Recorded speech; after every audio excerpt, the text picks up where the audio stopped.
জিলহজ মাসের স্পেশাল ফজিলত হচ্ছে এই, নবী সাল্লাল্লাহু আলাইহি ওয়াসাল্লাম বলেছেন যে আল্লাহ পাকের কাছে জিলহজ মাসের প্রথম 10 দিনের নেক আমল, আল্লাহ পাকের কাছে জিলহজ মাসের প্রথম 10 দিনের নেক আমলের অপেক্ষা উত্তম অন্য কোনো আমল নাই। সাহাবীরা প্রশ্ন করলেন যে ওয়ালাল জিহাদু ফি সাবিলিল্লাহ ইয়া রাসূলুল্লাহ, আল্লাহর রাস্তায় জিহাদও কি নয়? নবী সাল্লাল্লাহু আলাইহি ওয়াসাল্লাম বলেন ওয়ালাল জিহাদু ফি সাবিলিল্লাহ, এমন কি আল্লাহর পথে জিহাদও নয়। তবে সেই ব্যক্তির কথা ভিন্ন যে ব্যক্তি তার মাল এবং তার নফস নিয়ে বের হয়ে গেছে কিন্তু এটা কোনো কিছু নিয়েই ফেরত আসে নাই, মানে সে শহীদ হয়ে গেছে, সেই ব্যক্তির কথা ভিন্ন। বাকি এই 10 দিনের নেক আমল আল্লাহ পাকের কাছে অন্য সমস্ত নেক আমল চাইতে শ্রেষ্ঠ এবং উত্তম। আল্লাহ পাক সূরা ফজরের মধ্যে এই 10 দিনের কথা বলেছেন, ওয়াল ফজরি মানে প্রভাতের কসম বা ফজরের কসম, ওয়ালায়ালিন আশর এবং 10 রাতের কসম।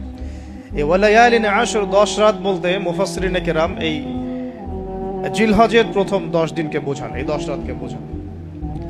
আবার সূরা ওয়াস-সামাই যাতিল বুরুজ, আমরা সূরা বুরুজ পড়ি, ওয়াল ইয়াউমিল মাউউদ ওয়া শাহিদি ওয়া মাশহুদ, এখানে শাহিদ বলতে আরাফার দিনকে বোঝানো হয়, ওয়া মাশহুদ বলতে জুমার দিনকে বোঝানো হয়। তো এই আরাফার দিনও কিন্তু এই 10 দিনের মধ্যেই পড়ে গেছে। আরেকটা হাদিসে এসেছে যে এই 10 দিনের মধ্যে যে আরাফার দিনটা আছে, এই আরাফার দিন সম্পর্কে নবী সাল্লাল্লাহু আলাইহি ওয়াসাল্লামকে জিজ্ঞাসা করা হচ্ছে, ইয়া রাসূলুল্লাহ এই দিনের ফজিলত কি?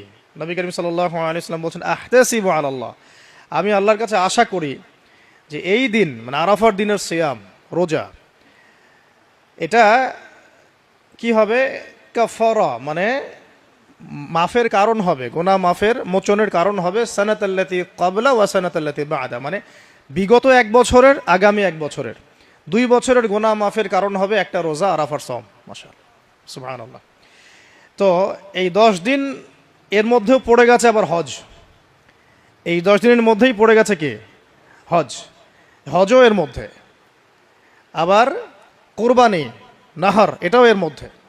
তার মানে এমনি নর্মাল ইবাদত, নর্মাল বলতে আমরা গতানুগতিক যে ইবাদত করি, সালাত, সিয়াম, সাদাকা, হজ, আবার কুরবানি, আবার আরাফার দিন,